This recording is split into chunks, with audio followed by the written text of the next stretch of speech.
I'm going to be asking some questions about their internship, what they had learned during the internship, and so on. So I'll just let everyone introduce themselves. But yeah, the first person up. So we have Tyler, Reham, Asher, and Laz. But yeah, the first person should be Tyler. So go ahead. What did you do where did you intern and where? Yeah, so I'm Tyler Morgan. I'm a master's student. I've done 3 internships. Most recent one was at Idaho National Laboratory as a business systems analyst. So it was a little more focused on the business side, but it's still a little bit technical. Kind of communicating technical requirements to business stakeholders like that. And yeah, I still work there. Good experience. You want me to dive into what I did, or that's it? No, that's later when I ask questions. But yeah, next up is Reham. Hi everyone. I'm a junior majoring in computer science. I graduate next spring. I interned as a software quality analyst at Hudl, based in Lincoln, Nebraska. I'm still working with them. And yeah. All right. Next up is Asher. Hello, I'm Asher. I'm a computer science senior. I'll be graduating this December, and I've had 2 internships. The most recent one was also at Idaho National Laboratory, and I was doing software engineering there. Next up is Laz. So, hi everyone. I am a junior CS student in finance, double major, and I interned at BNY, which is an investment bank in Pittsburgh. And I did software engineering for them, for their foreign exchange markets group. And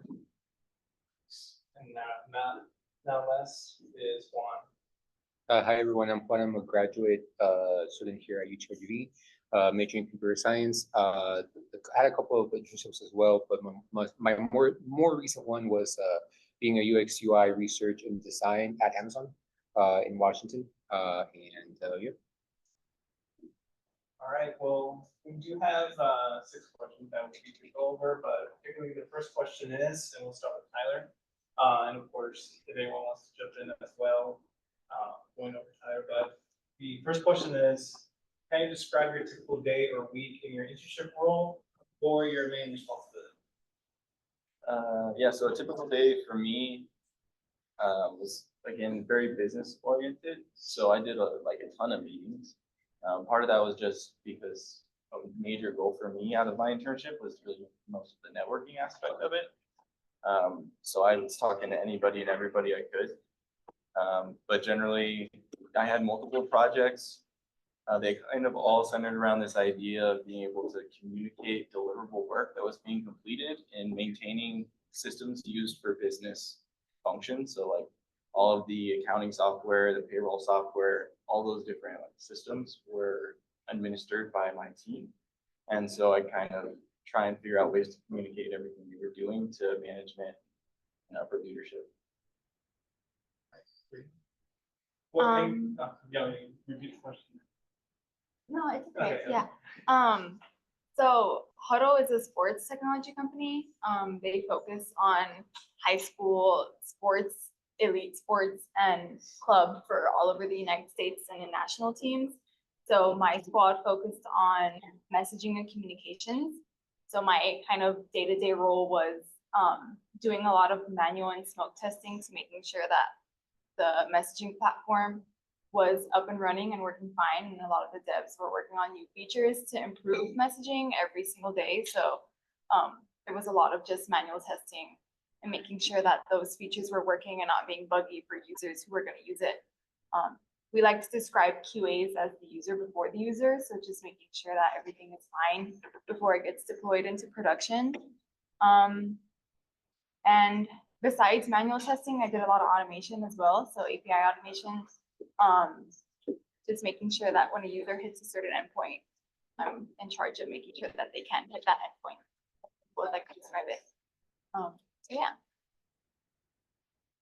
Sure. You can describe a typical day or week in your role. Yep.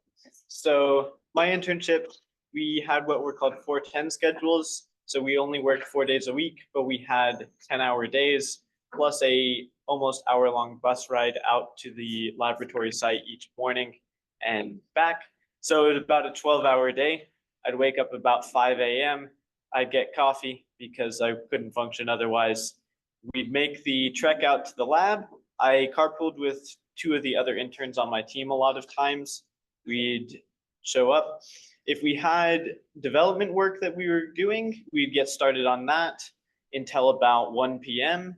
At 11 a.m., which is when we had lunch. We'd come back from lunch, do a little bit of work, and at 1, we had our daily stand-up meeting with our team. So if you're familiar from Software Engineering 1, you're using Agile as our project management system. So you'd have a 15-minute meeting where you tell people on your team what you're doing, if there's anything blocking you. The goal was to keep it 15 minutes. Sometimes it went a little bit longer if someone had something to talk about, but the idea is to keep it short. After that, if you were stuck on anything, usually you would have brought it up in that meeting and you can get on a call with other team members to try and work that out if they're more familiar. Some of the other things that we did, along with actually developing features for the website, were participating in the release cycle. So we did a lot of beta testing and bug fixing for that. And then 5 o'clock would roll around and we'd go home and sleep. Yeah, so also building up on what Asher said, wake up probably around, or my workplace also had a like hybrid schedule. So I would be in office 3 days and be virtual 2. So that was pretty good. But on the days that I would go to the office, it would be something like get there at 8:30, have 15-minute scrum call, give my updates, any blockers that I have, what I want to finish on that day. And after that, I'd actually pick up some JIRAs. So I was working on this like dashboard for traders, so they could validate foreign exchange deals. So basically just seeing what I wanted to work on that day, so I could do front end or back end, just deciding what I wanted to do. And then I probably did that up until lunch. And then I would get lunch at 12, come back to the office at like 1:30. And then sometimes there'd be like intern meetings and stuff that were required for all the interns. So I would go to those. And the days that I didn't do that, I would just continue working on my project and clock out at 5 and go back home and get much needed sleep as well. Well, I don't think I need to explain what Amazon does, but I worked for Amazon.com, since Amazon has a lot of branching organizations like AWS or Amazon.com. But I worked for an internal group that was called Geist, which was pretty much, we developed software for internal use and for us to be able to, whenever Amazon needed to make a site or a site, meaning like a facility, we were the ones that made sure that the entire process, from like developing the blueprints and all that good stuff, and then hiring people, getting the materials, the bill of materials, which are called bombs, and everything else was being organized and stuff. So I was just, pretty much the sole UX designer. Out of 2,000 interns that Amazon had, I was one of 20 UX designer interns only. So I felt really privileged because we were only 20, so we all kind of got really close together, but none of us were in the same organization. We're all pretty spread. So I was kind of alone. But my day was pretty typical. I lived in University District in Seattle. I had to travel to SLU, which is South Lake Union in Seattle, to the building office called Day One, which is Amazon headquarters in Seattle, Washington. So my commute was started at 8, get there at 9, do my meetings in the morning, talk to my stakeholders, my customers, since my UX designer research, I had to talk to them on the daily, and then get rolling with my schedule, what I would have to do. I didn't really, my experience is different from a software engineer, as in like I didn't really have a lot of Scrum meetings since I was like on my own, and I worked a lot with my product management. You know, SUIs usually work with, like, you know, with other, like, for example, with program managers. I prioritize more with like the stakeholders and customers a lot. So I was more on this side. Like, does that make sense? So I would have to have meetings with them pretty much on the daily on like what my designs are doing and if we're focusing on our customers and so forth. So pretty much my entire day was pretty much that until pretty much 5, make my 1-hour commute back to home, and then probably work a little more like during the afternoon because it was pretty demanding working there. All right, well, thank you so much, y'all, for sharing that. Now the next question is, I'm sure everyone is wanting to know what exactly, but what typical skills for programming languages, technologies were most essential for your internship role? You learn them in school by yourselves. Were they in-house tools they have learned in internship or well-known industry tools? So for my role, I didn't really have to do much coding, unfortunately. I wish I had gotten to do more. We did have a team in my department that worked a lot with data analytics. And I worked with them somewhat to kind of look at all the reports that they would go through. So they did a lot of like SQL, they did Power BI. There was a surprising amount of like the Microsoft suite of applications that was used there. So like you guys have heard of SharePoint Online or see, I already said Power BI, but Power Apps, stuff like that. But on the more technical side of things, there was some SQL. There was Python being used for reporting, but it wasn't super technical. The SQL I could kind of understand because I take a database, of course. Here, Python is Python. So yeah, I mean, I didn't learn I definitely learned more about like some of the applications that exist for non-technical people to work on stuff, which was interesting, as well as being able to kind of get familiar with Power BI in case I want to move into an analytics kind of role. That would always be good to have in my portfolio. Reham? So I would say that the first month of my internship was more focused on manual testing. And then towards the second month, I started picking up a lot of automated or just API tests in general. So I used Python a bit. I used a language called Gherkin, if you've heard of that. It's very easy to learn. It's almost like English-like. So Gherkin and Selenium and Cucumber, I kind of like categorize them as like one little thing because they're really similar to me, at least. It was really easy to learn. I used that. I mean, an example is like, if you were needing to hit a certain endpoint, it's like, given I log in as this user, it's literally just like English-like. So I would say those 3, I would even call them programming languages and Python.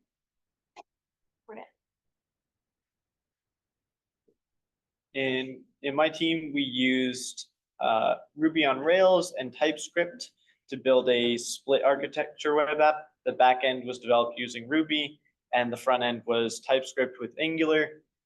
We also use GitLab as our source control repository and for tracking things like story points.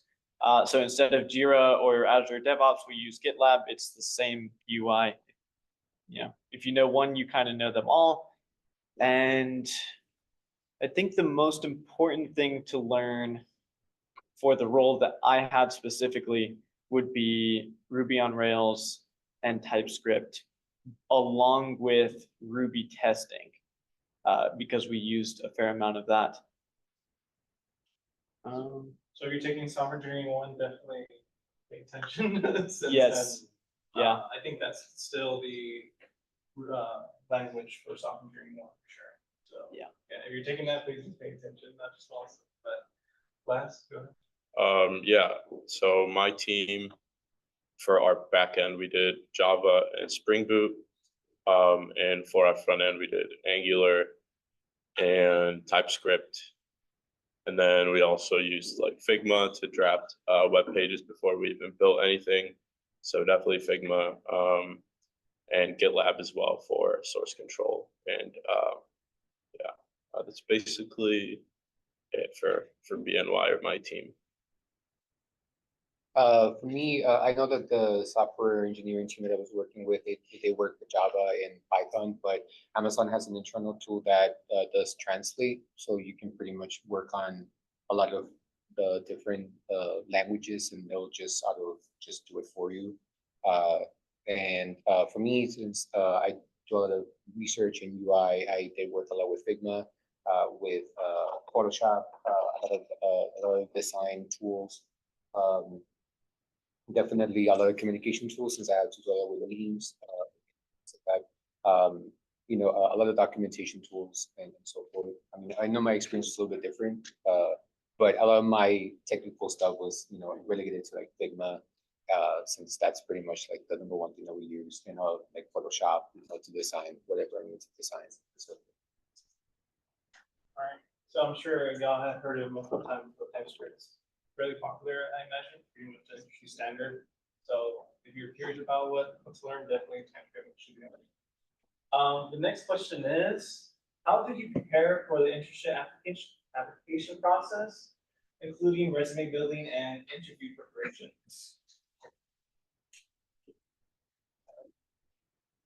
Like specifically for this position or just in general?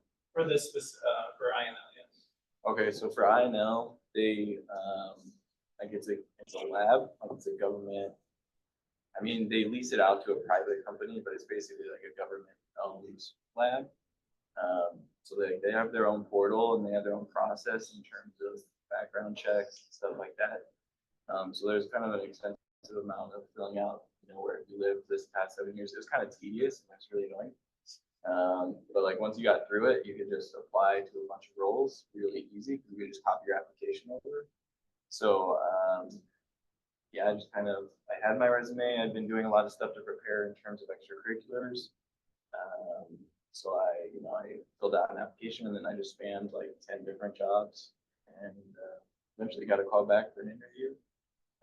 In terms of the preparation for the interview, I just kind of went over like what are common interview questions and kind of prepared, the cliches like what are your strengths, where do you see yourself in 5 years, those kinds of things.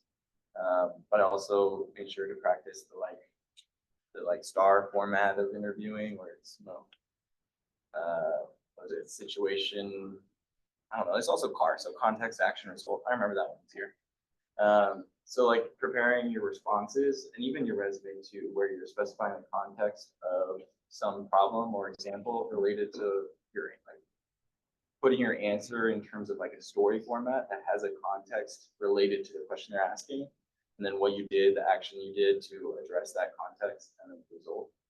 So practicing being able to say, well, like, I have experience with X because once upon a time I was in this situation with this manager, and by doing this thing, you're able to accomplish this. So practicing those kinds of responses for the interview. When I applied for Hudl, I was kind of in a desperate mode, like panic mode, because I really wanted an internship. I don't know if most of y'all were in the same boat, but when I had or when I was a freshman, I didn't realize how important internships were until that summer going into my sophomore year. My brother was the one that kind of told me, like, you need to get an internship. Like, this is important.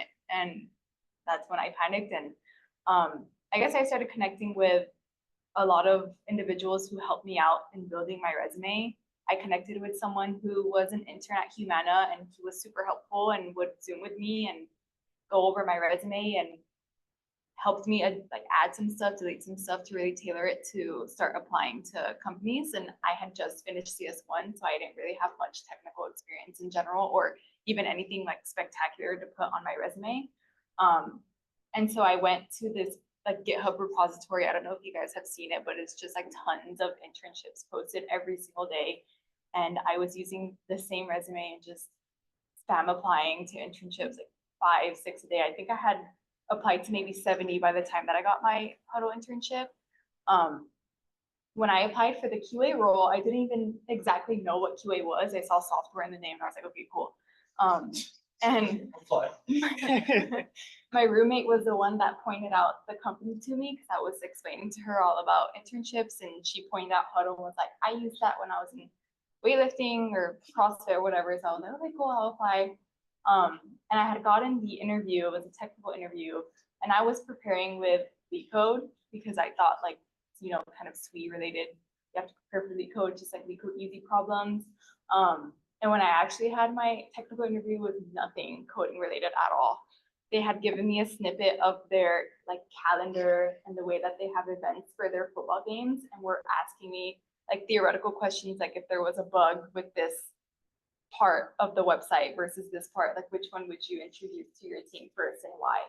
Kind of questions like that. So they really wanted to see how you would think. And then after the technical interview, it was the behavioral interview, which is adding on to what Tyler said. The STAR method was super important. I was studying how to like answer questions into that kind of like in that method. So it's story, task, action, and result. I even had like a sticky note on my computer that had like, I literally wrote STAR method, like don't forget when you answer these questions. And it was a great conversation in my behavioral interview. They kind of just want to get to know who you are. They were just asking questions like, what do you do? How's school? What organizations are you a part of? What projects have you worked on? What are you passionate about? Questions like that. So that's how I prepared.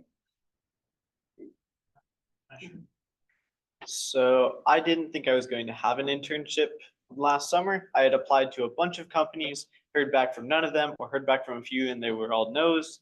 So I had given up. And then on Handshake, INL sent me a message. They sent everyone a message. They're like, we're going to be on campus. Do you have anything that we can, you know, of any student organizations or classes that we can come to and visit and give an info session for? I was like, I know Frontera devs.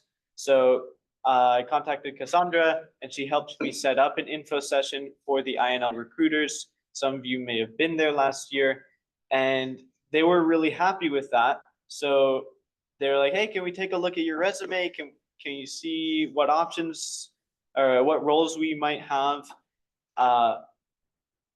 And they saw that I had Ruby on my resume, which is apparently less common. Here, it's pretty common because we've all taken it. So I put it there even though I didn't know it very well. And then he's like, this is great. I know a manager who wants someone who knows Ruby. I'm gonna try and get an interview set up for you. And then 6 weeks went by and I heard absolutely nothing. So I had given up on them. I had just assumed I'm not gonna have an internship whatsoever. And then I'm walking out of the UREC gym and I get a call from, I don't remember the area code of Idaho, but that area code unsaved, and I pick up and this guy goes, hi, this is Ron Maihu from the Idaho National Laboratory. And he just starts asking me questions.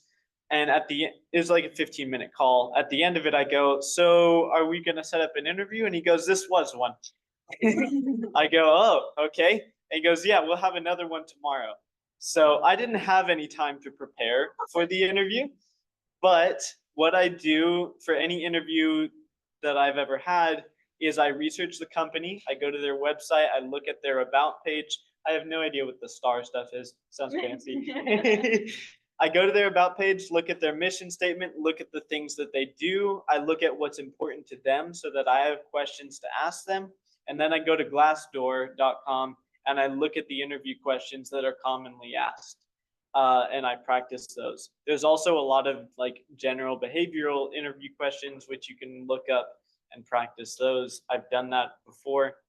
So like there are questions that I've had multiple interviewers from different companies ask, like, what was a group project you were in where there was a group member who wasn't holding up their end of the bargain, and how did you deal with that? That's the kind of question that is pretty common in a behavioral interview. They want to see how you work in a team. And so it's something worth practicing. I had another thought, but I've taken a lot of time and I don't remember what it was, so. Yeah, sure. So I prepared, well, I started like my undergrad as finance. So I was like really behind when I decided that I really didn't want to do finance. But I added computer science because I've always liked programming. Was just scared of math, but that was kind of dumb at the moment. Didn't really turn out to be that big of a deal. But regardless, my interview process or my whole prep was I didn't really focus too much on leak code. I know a lot of people like say leak code this, medium's easy. I think I did like probably 15 or 10 leak code easies to prep. I'd say just make sure you have a good understanding of like data structures, just programming, object-oriented programming specifically. And so I made some projects. I had one that I was pretty proud of, which is like a sports analytical tool using Python, which is pretty good. So I was able to talk to that when I got the interview. But how I got the interview, I went to a career fair in San Antonio for this association called Alpha. I think there's a chapter here, or there is a chapter here actually. UTRGV. It's called Association of Latino Professionals for America. So before that, I was cold applying everywhere, but I really wasn't getting any responses. So I saw that they had a career fair, Alpha, in San Antonio. So I was like, okay, it's just a quick drive away. I'll just go. It was literally like 3 days before. So I was like, okay, I'll just go and literally walk up to every booth and give them my resume and like talk about my projects and like just like what I want to be, what company I'm interested in. And so I literally went to, I think, like 30 booths, and one of the last ones was BNY. I didn't even know what BNY was at the time, but I talked to the recruiter, and she was like a nice lady. She told me like, yeah, we're like an investment bank, and we're a custodial bank, so we deal with like institutional clients, this and that. And so it kind of aligned with my situation because since I'm a finance, computer science, yeah, that kind of aligned. I was able to get an interview through that, but that was after like waiting like 6 weeks or 8. So I didn't really know if I was actually going to get that. So I went to some of you guys may be members of SHIP or SHIPy. I went to that convention as well. So I mean, my advice is go to conventions because you're able to be face to face with a recruiter and not through like an ATS resume screener. I know a lot of people like get their resumes thrown out just because like their keywords don't match. So definitely get face to face with a recruiter. I went to SHIP. I didn't get anything, so I was kind of like feeling defeated until like I got an email from BNY about this interview. So I was kind of excited about that. And then for the interview prep, I did mock interviews with another alumni from UTRGV who worked at, I think he did like an internship at Goldman Sachs. And so he really helped me kind of understand how the mock or how the interview process was going to go because they're both financial institutions. So that really helped me a lot. And I definitely recommend you guys do mock interviews. Definitely make sure you guys know like the most common behavioral questions, how to answer that, building off of what they all said, STAR method for sure. And make sure you know your resume in and out. You have like good experience to talk about. And yeah, that's pretty much it. But mock interviews would definitely be what I say would help me the most because it helped ease out the nervousness of an interview, and I was kind of already prepared. So yeah, if anyone needs a mock interview, I'm also willing to help. For me, well, first of all, how many of you know what UX UI design is for research? I think we spoke to them well. In a nutshell, essentially, like my job is the free of whatever they're doing. So I design. I'm the one that comes up with the research, talks to the stakeholders, what they want, what they visualize. I do the entire prototype and all that good stuff, and then they code it because I'm like, hey, this is what I need you to do. And then we pretty much work synergy, in the synergy with the UX designers and all the software engineers and then back and forth. Like I'm not the middleman between the vision of what something needs to happen. So like, if they say, hey, this is kind of impossible to code, you need to go back, then I'm the one that rechanges it, talks to the stakeholders and says, sure. And I'm like, sure. Then they say, sure. And then we go back at it and so forth. Does that make sense?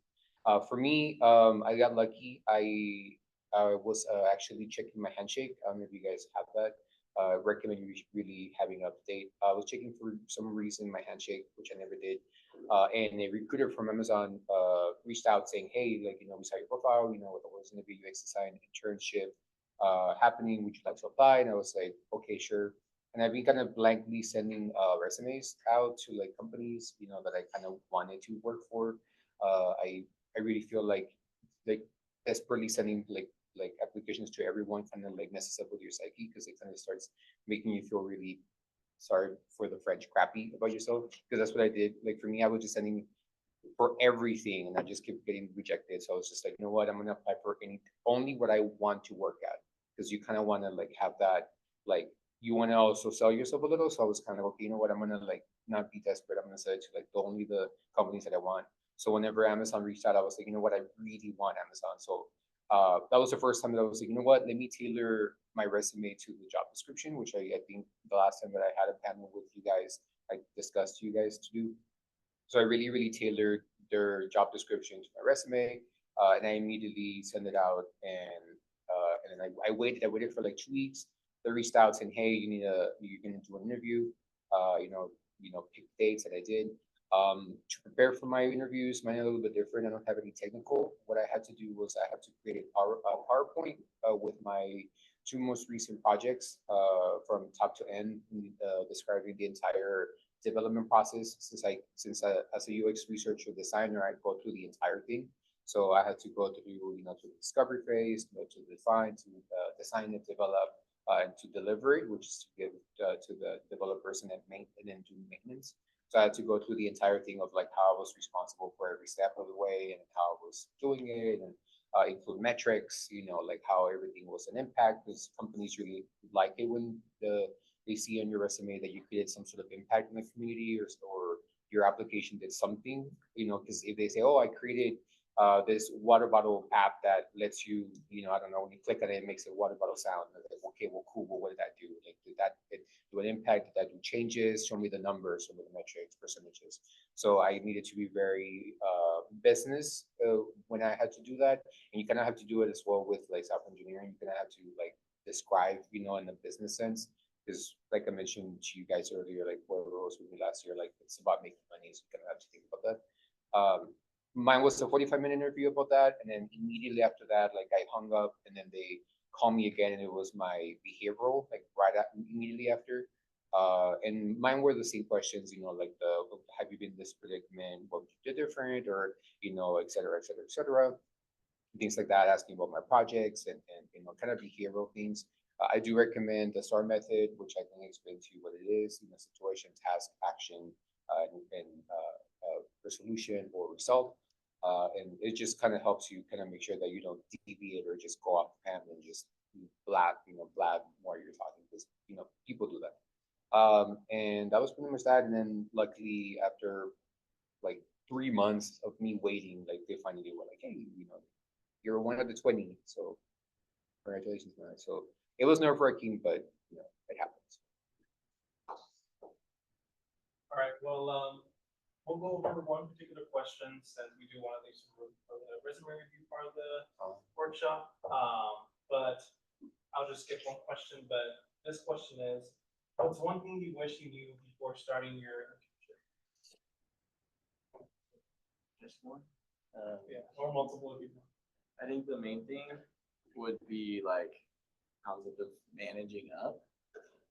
So like I had a manager this summer. I still have a manager. It's not like he's a bad manager, but like I was given a lot of different kind of projects to work on, and the scope of each project was very ambiguous. So one example was they wanted me to implement a ticketing system for the department, whether we wanted to like go with Jira. There's another one that's really expensive called ServiceNow, or if we want to develop one in-house or whatever. And so, I had a manager, I had a lead, and I had a mentor, and like that order of authority. And so I barely speak with my manager ever. Like he didn't really say hi to me much. Like I try to be outgoing, but he just kind of walked by, want to say hi to me.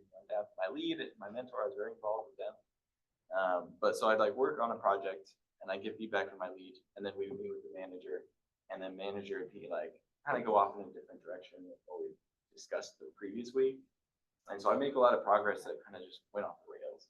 And like with the ticketing system, the whole summer, like they told me to go around. So I met with everybody in the departments, like 30 people, one-on-ones with each of them, talking about what they would need from the ticketing system, detailing everything, writing it all down, very detailed, ton of time. And then kind of drawing up, like they wanted some wireframes. So, okay, I'll make some wireframes. I'm not UX UI, but like we had a person on our team that kind of walked me through doing some of that stuff. We used Lucid though, not Figma. And anyway, so basically I get to the end of the summer, and what he wants from the ticketing system suddenly is more just like a time clock. Like he just wants to capture like people did this task and they submit it. It's not even a ticketing system. So I basically spent months kind of working on something that at the end he was like, yeah, I don't actually, let's just do something completely different, right?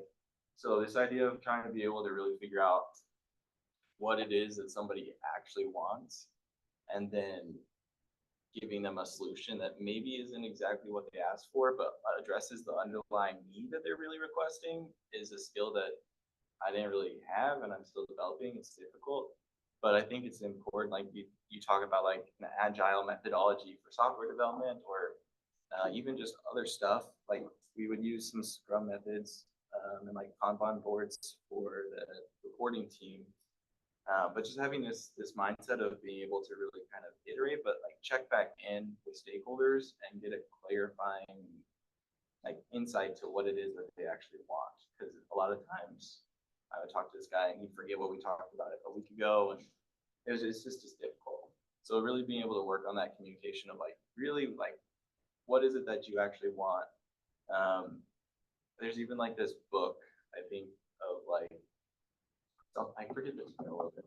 I wish I knew that. But it was something about like, if your manager asks you for a rock, you go and you bring back a rock, but he's like, well, I wanted it to be sparky, like sparkly.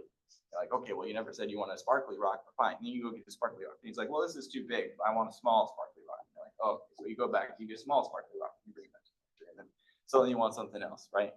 So being able to really communicate about what it is that people actually need and then trying to address that is something that I learned, at least in this particular organization, was a skill that was very much in need of like this ability to communicate those kinds of things. So if I could kind of learn some more of that, I think that in my next internship, I think it'd be good.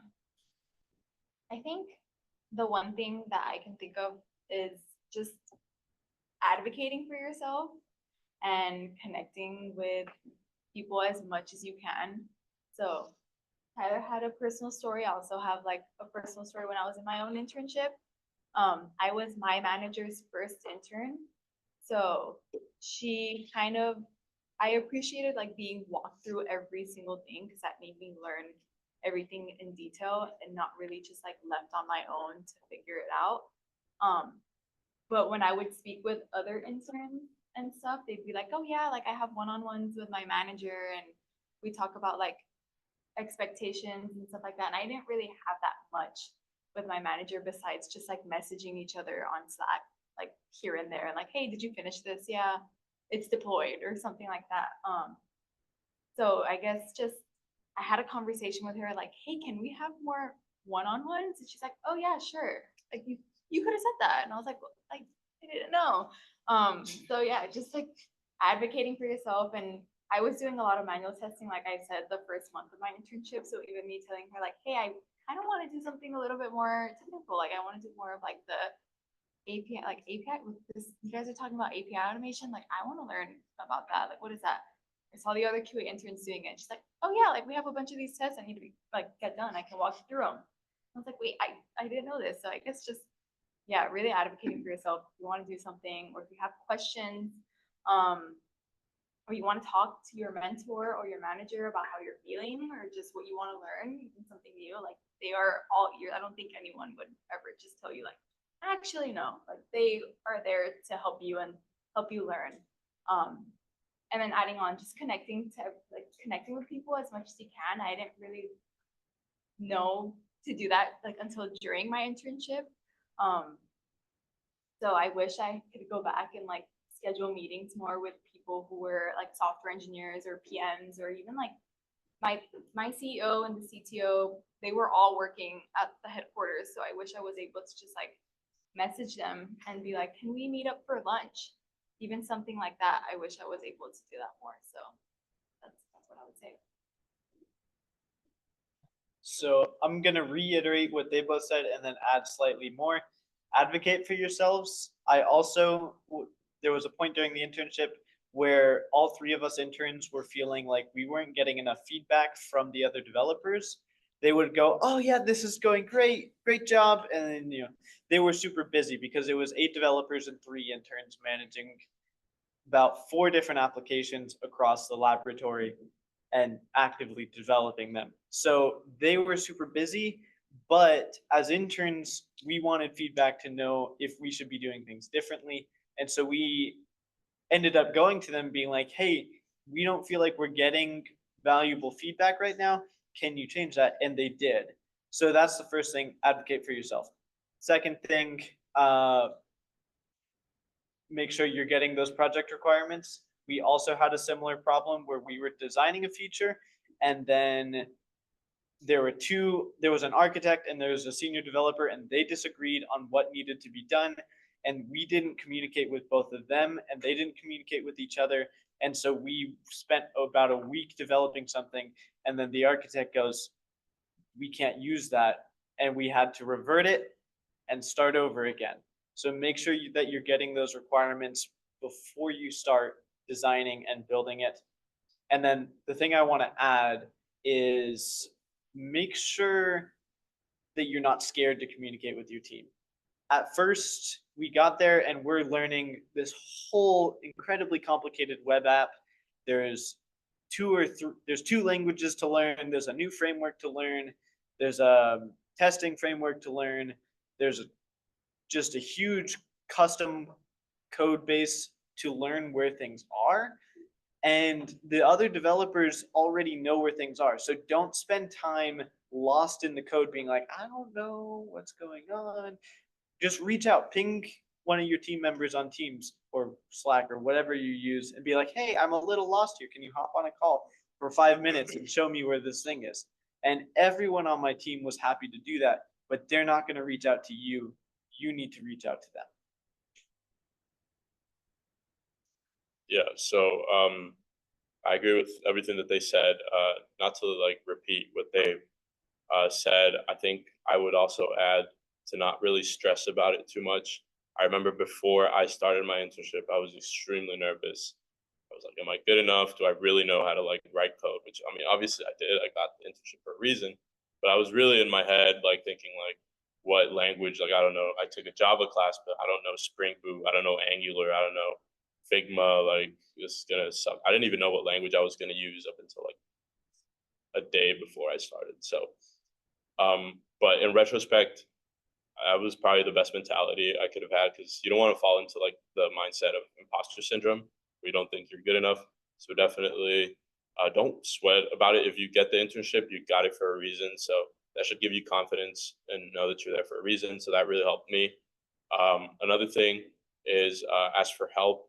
And as you probably noticed, like different interns have different managers and different managers have different styles. My manager was really chill, super open, always willing to help. But I know my other like coworkers and interns, they would have different experiences with their manager. So it's very manager dependent, but just get the most about it. I think the most important thing also is no one expects you to know everything as an intern. Really, the whole point of an internship is to learn and to not only know what you like, but know what you don't like, so you don't actually pursue that. Luckily for me, I really liked what I did. It was really fun, really cool. Loved my team. Manager was great. Coworkers were great. Even though we were kind of a global team, like spread out, like in Europe and India and Pittsburgh. So it was in teams a lot of teams calls. But everyone was really nice, willing to help. Definitely communicate if you need help. Don't building off what Asher said. There was many times when like I didn't know what to do, and I just asked for help, and they guided me.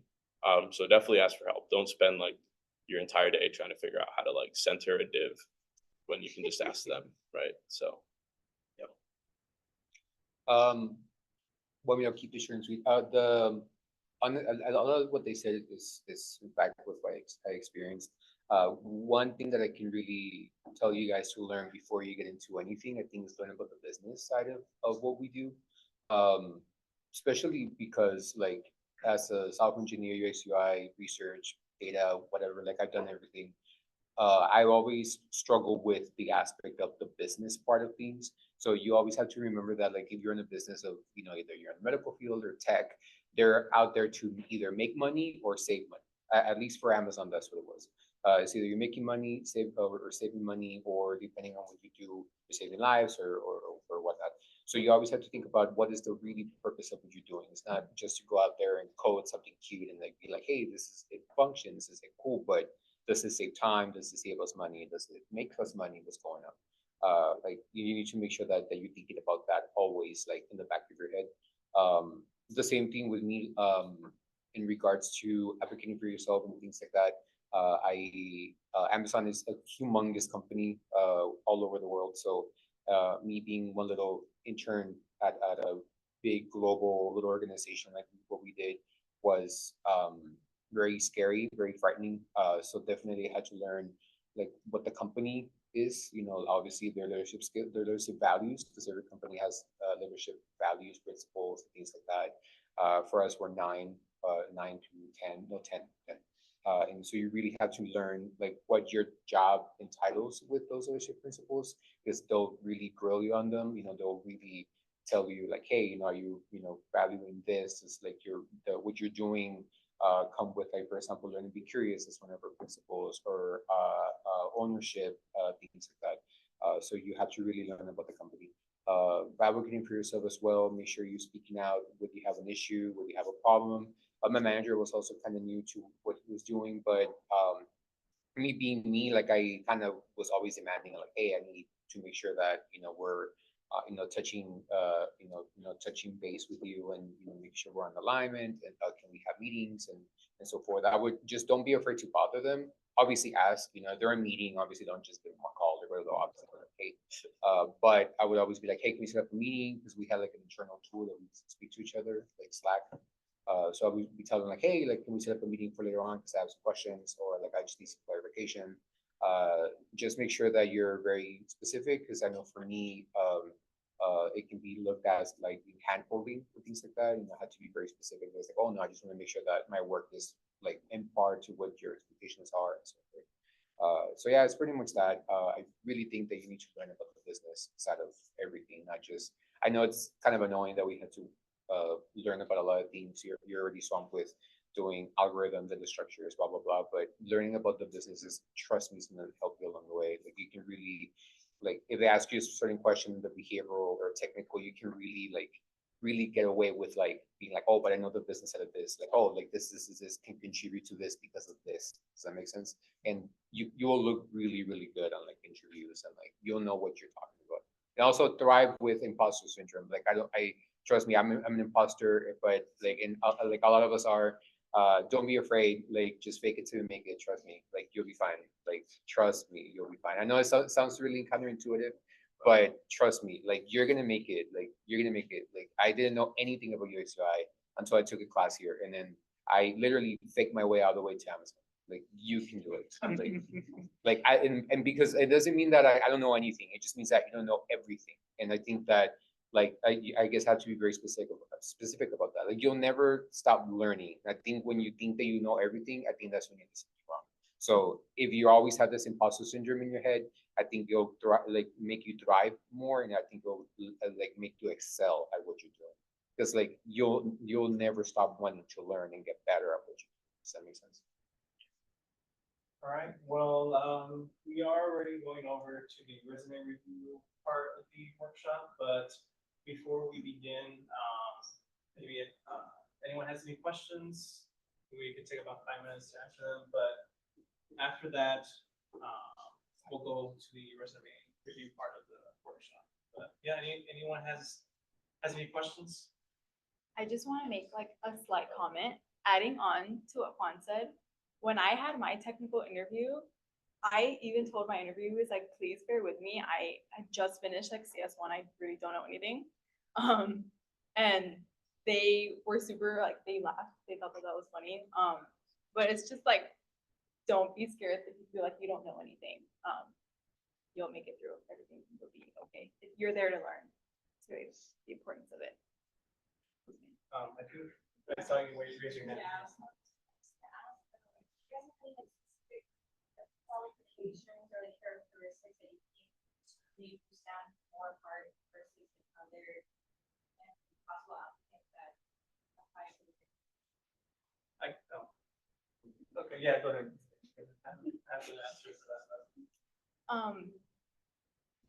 I reached out to my interviewers during my internship, and I was like, I really want to know what made me like step forward, right? And they had just expressed to me that I seemed passionate about the company and really excited to learn and excited to contribute as much as I could. So just being, like researching about the company, let's say you want to intern for like Amazon and knowing kind of what Amazon does, and you're like, wait, I really want to work for Amazon, and kind of just expressing that interest and expressing that passion, like they can see that. So that's what my like interviewer told me. He's like, I could tell that you learned about what Hudl does and you seemed passionate about it, and that kind of set you apart from other applicants. One thing I would say is also if you need a recruiter, sure. I had an intern at Bloomberg, which is a financial data company, and through Alpha as well, I had met Davina, who was one of the recruiters for Bloomberg Data. So, of course, that's far away, which is San Antonio, if you're not able to do so. Definitely take advantage of the Career Expo, take advantage of the fact there's recruiters there, or people who are recruiting from there. So, definitely knowing someone is probably the biggest thing. So, yeah. That is the answer. Talk to recruiters if you can, because going through the job application website as just a number, you're very likely to be thrown out, even if you are perfect for the role. They can't tell from the piece of paper. Just be, just, I would say just try to be as likable as you can be to the recruiter. So like, just try to make sure you like, don't always talk about like the job, like just ask like general questions like, oh, like, how's your day? Or like, it sounds like just small talk, try to seem likable. That would be my advice.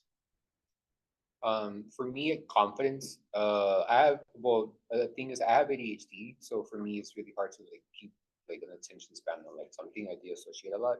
But for me, I was able to really, whenever I speak to someone or whenever I'm talking to someone like you guys, I'm able to concentrate and like really develop my thought process. But I think something that they really liked about me was just the confidence and the innate power that I have. That's something that they told me. A friend that I made there, that he told me, he's like, you have a superpower, which is like you're able to like really communicate with someone and like make you like you have a power to make them like you, like whether like they might hate you, but you just have this like innateness of like, I want to talk to this guy, he's funny, or like he's silly or stupid or whatever.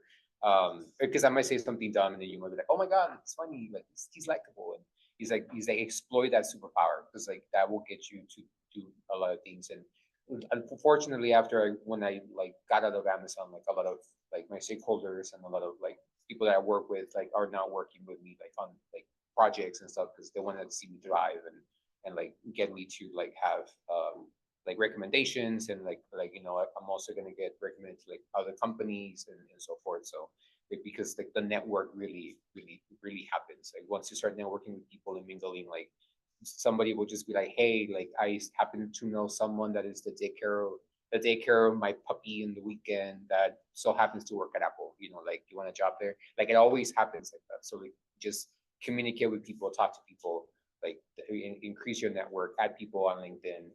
Don't be really focused on LinkedIn. LinkedIn is really important for sure. And I think as you network with people, that's when you kind of are able to craft what your qualifications are. Kind of like Asher said, like, oh, he just briefly mentioned Ruby, and it's like, oh, this one manager is looking for Ruby. But like, before you get into an interview or a situation, you don't necessarily know what they're really looking for. And even the people that you're interviewing with, they all have different personalities. So I would say, like, rather than necessarily focusing on like, okay, I need this qualification, like, yeah, you need some broad stuff. Like if you want to do software engineering, you need to know how to code, probably at least a little bit, right? But being able to be open experiences you didn't expect to be in, and then making the most of them anyway, is a valuable skill, because that will give you a lot of experience that you can talk about. And then instead of saying, okay, well, I want this job, I need this qualification, you can network with a bunch of people and you can tell a story about like, I'm qualified because of these experiences that people needed something and I was able to provide a solution. And you can take whatever qualifications you actually have and you can polish them up and make them seem real nice and you can sell it really well. Rather than like, okay, I need to have X, Y, and Z completed. Rather be able to like talk about that story of these are the experiences I've had in the past, these are the people I know they're looking for this kind of a thing, and you can kind of sell to that. If that makes sense. All right, well, we went over time, but particularly, since this is a resume review workshop, if you do have your resume, please take it out. If it's physical or digital, please take it out if you can. I don't know if y'all have extra time. If you do want your resume to be reviewed, please just come up to us, anyone in the panel or me as well. So, yeah.